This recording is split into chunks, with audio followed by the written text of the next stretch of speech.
So, when we think of poetry, what comes to mind first? For many of us, it is probably text, written or printed words with a distinctive visual layout. But many different forms of poetry feature in our day-to-day life. It's found not just in books or performed live at open mics, but published digitally. Oh, sorry, I'm just having trouble moving my, there we go.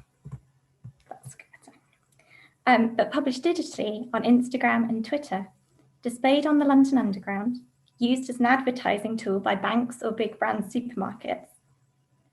It also gets combined with film, as in the film poem by Owen Shears, which powerfully marked the 70th anniversary of the NHS.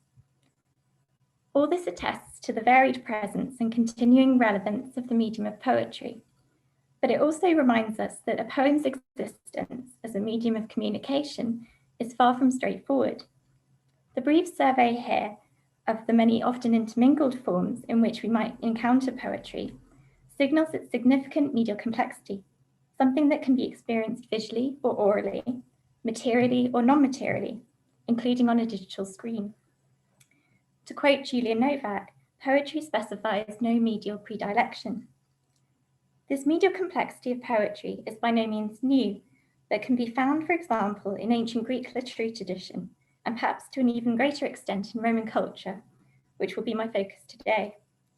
Then, as now, poetry took on many different contexts, forms, and medial nuance, particularly given its oral origins. First inscriptions commemorated the deceased on stone funerary monuments, such as that of the Mausoleum of the Flavii, near Kasserine in Tunisia.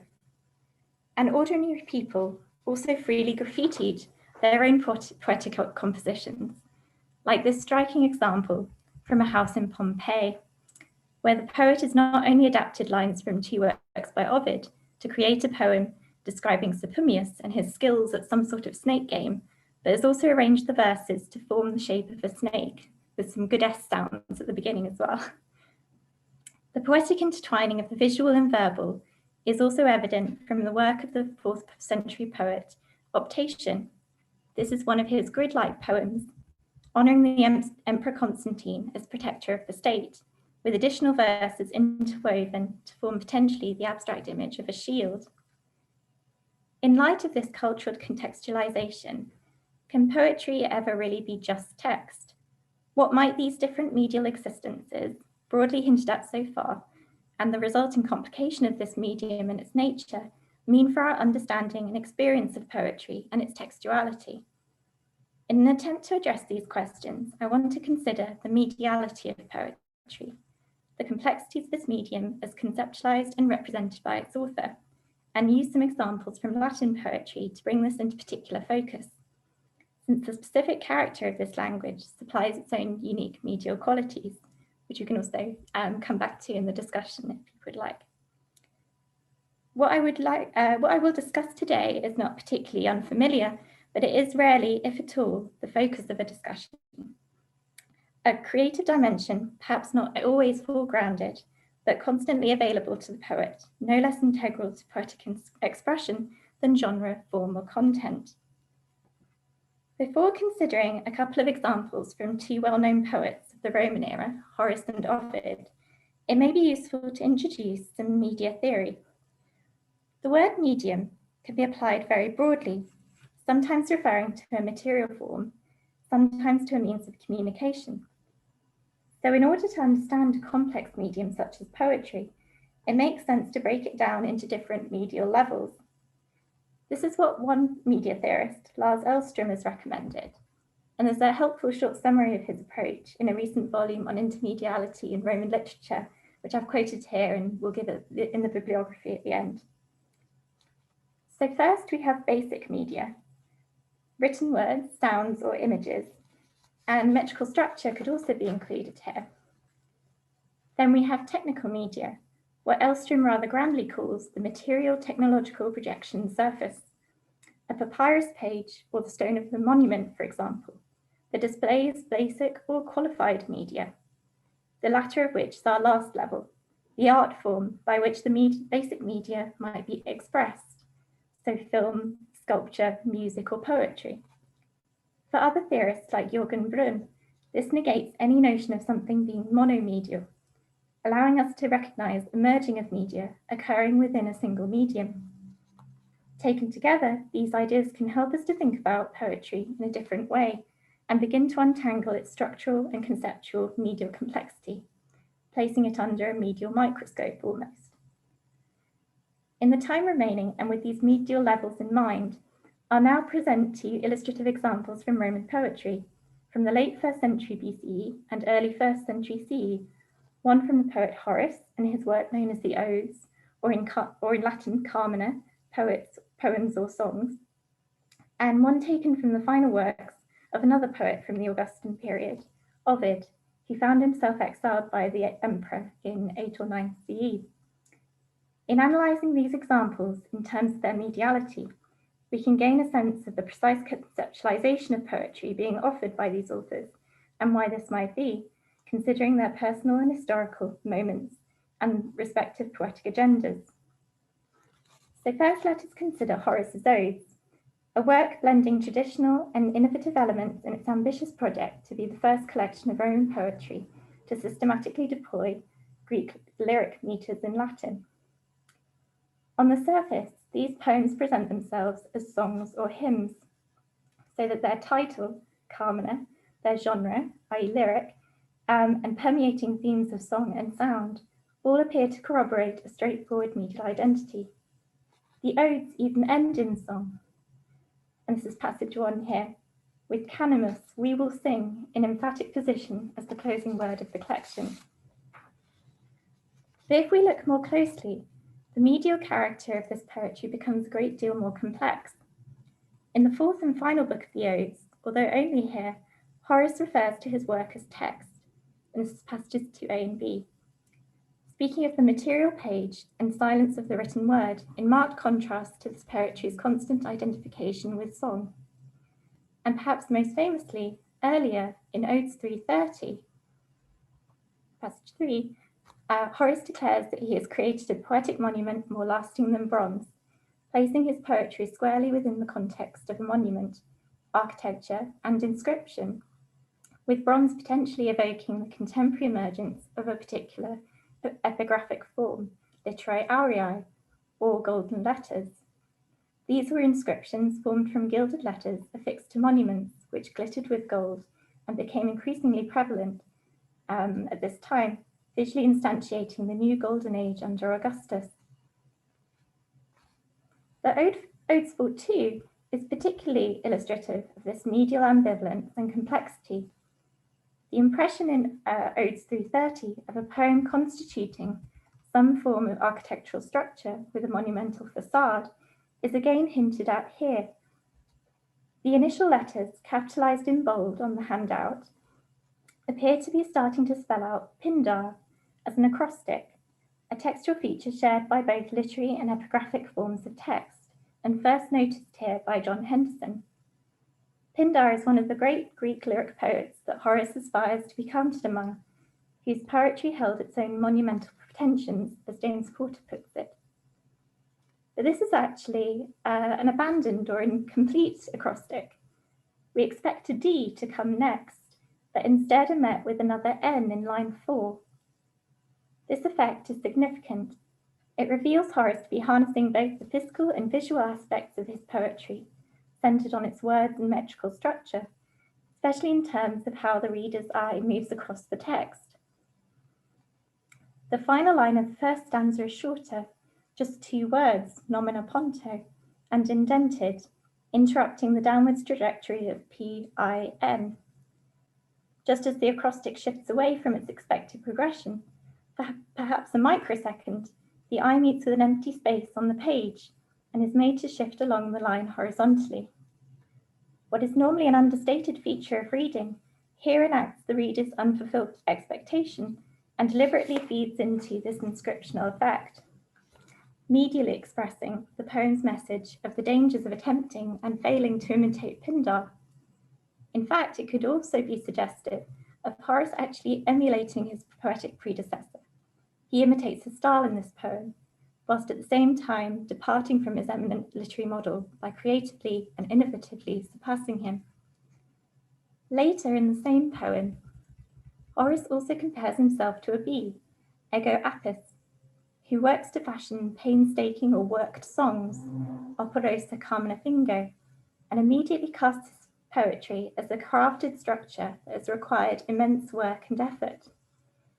This almost conjures the image of an elaborate honeycomb, possibly even visually evoked in the poem before us, since each stanza ends with a shorter line, creating hollows in the stream of the text on the page, reminiscent of the honeycomb within a beehive if viewed in profile, perhaps. Whether or not this is the case, Horace's emphasis is nonetheless on the worked and material nature of his Carmina. The concept of fashioning songs is an odd one that shows Horace to be drawing on a potential for inscriptional and architectural effect in his poetry, enabled by the visual and material nuance of both its technical medium, the papyrus page, also introducing with affinities with stone via the acrostic, and basic media, Latin words and metrical architecture, to produce something beyond the bounds of straightforward oral song or written text. In combining inscription, architecture, and material craft, along with multiple references to song and spoken word, when we're transported to the thundering crowds of Augustus's triumphal ceremony towards the end, this poem seems to represent the odes and microcosm, a multimedial tour de force, and an implicit meditation on the medium of poetry in all its complexities. A Moment from Tristia 3.3 offers another comparative example of this kind of meditation on the medium of poetry, an example of the epistolary verse that he composed from exile in Tomis, modern-day Constanța in Romania. In this poem, Ovid imagines and composes his own epitaph, a conceit in line with the wider tradition of embedded inscriptions found within Latin love elegy, but also that of poetry's inherent monumentality and immortalizing power, central to ancient thinking, as we saw from Horace following Pindar, but also available to Ovid more personally, as an established element of his previous works that we can see here. Exile, however, had destabilized these confident claims. In this example, and I'll just give you just a through there, Ovid offers commemoration on an unprecedented scale. He doubles the usual elegiac couplet used in this kind of poetic inscriptional play and specifies that he wants extra large letters, grandibus notus, a detail that seems to evoke some of the huge inscriptions featuring Augustus's name at this time, like that of the Temple of Mars Ultor at Rome, which bore an inscription using literi aurei 23 centimeters in height. This is an unusual reference to the physical and visual form of the inscriptional written word, or basic medium, with the architectural frame of the elegiac couplet also doubled in size, where two verses might once have been enough for a given and written large to reinforce the poet's memory in more uncertain times. The very presence of this epitaph and its physical and visual emphasis complicates the technical medium or surface of this poetry too. The command to carve, kaide, prompts the reader's imagination to see the surface of the page as suddenly that of a marble tomb. This is reinforced by the presentation and layout of a book roll that Ovid's contemporary reader would likely have encountered, an example of which can be glimpsed in the slightly earlier Gallus papyrus fragment. This displays a majuscule script, all capitals, with interpuncts, little dots to mark the spaces between words, both of which were features of specifically Latin literary presentation and inscriptions continuing into the 1st century CE.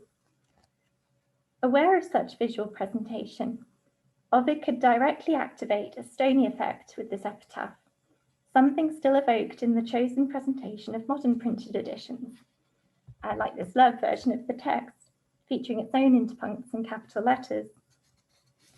The technical medium of this poetry thus gains a reinforced sense of permanency through the simultaneous writtenness of the papyrus page and a stone surface. All this is short-lived though. The dactylic rhythm of hoc satis and titulo est chips away at this stone inscription and Ovid refocuses our attention on his truer and more lasting monumenta, his poetry books. But this doesn't mean that we should dismiss this inscriptional moment. When taken in light of the poem as a whole, and Ovid's particular imagining of his basic and technical media, the reasoning behind his poetry as a more enduring medium becomes clearer. Just as we saw in Horace's odes, several different aspects are at play in the medial nature of this poem. From its first lines, it's a self-declared letter, and this brings with it the potential presence of a wax tablet in its imagined composition, especially in the carving of letters evoked here. Then there is an oral dimension to this poetry as well as the written. We're told that Ovid is too ill to write himself, so is dictating it to another. And he even succeeds in producing a dictation within a dictation when he compels his reader to speak the final wish of the epitaph. Written and oral word become conflated, and Ovid's epitaph becomes the point at which several different media converge. Papyrus, stone, spoken voice, and perhaps even wax tablet, as well as song, given the Latin word for poem, carmen, momentarily combine and erupt from the text before the normal flow of poetry resumes. In this striking episode, Ovid shows us just what poetry is capable of, not just transcending material monuments, but absorbing their commemorative power into an already complex nexus of medial affinities. Something Ovid urgently now needed to be sure of to secure and reinforce his own poetic legacy, since exile, a kind of death, was already putting poetry's capacity to preserve and immortalize to the test. So to bring this paper to a close, it remains to summarize what I have attempted to sketch out for you today. It has only been possible to offer a very brief taste of what considering poetic texts in terms of their mediality can reveal. We have seen in both Horace's odes and Ovid's Tristia that the medium of poetry is never simply a matter of words on the page, or indeed what poetry itself claims to be. For example, song in the odes. Both poets draw almost all possible medial aspects of poetry, both abstract and concrete, into their respective works, incorporating their textual, visual, and material reality as much as the poetically figurative, and in close accordance with their poetic agendas. The fact that both these particular works belong to an Augustan moment in Roman history, a time of significant monumental building and epigraphic boom, also attests to the cultural embeddedness of this poetry. We can see a distinct echo and response to the eruption of monuments, architecture, and inscriptional text, both in the form of stone and bronze, with the increasing presence of literary auriae, through its clear impact on these poets and the conceptualization of their medium, and indeed that of Latin itself. By association with its role in Augustus's epigraphic activity on such an imperial scale, any poetic text rendered in Latin could now possess this culturally significant and defined materiality, physicality, and visuality at the level of the written word. Consequently, this poetry, even at its minutest medial level, is very much a product of its time, perhaps the very juncture at which Latin begins to gain part of its special medial identity. The myriad of poetic forms still encountered today signals the continuing intricate nature of poetry as a medium, complicating the textuality of any poetic text, and it remains to be seen how poetry's mediality and its creative potential will go on to be further shaped by the digital age. Thank you all very much for listening, and I look forward to this discussion. I also have some bibliography at the end.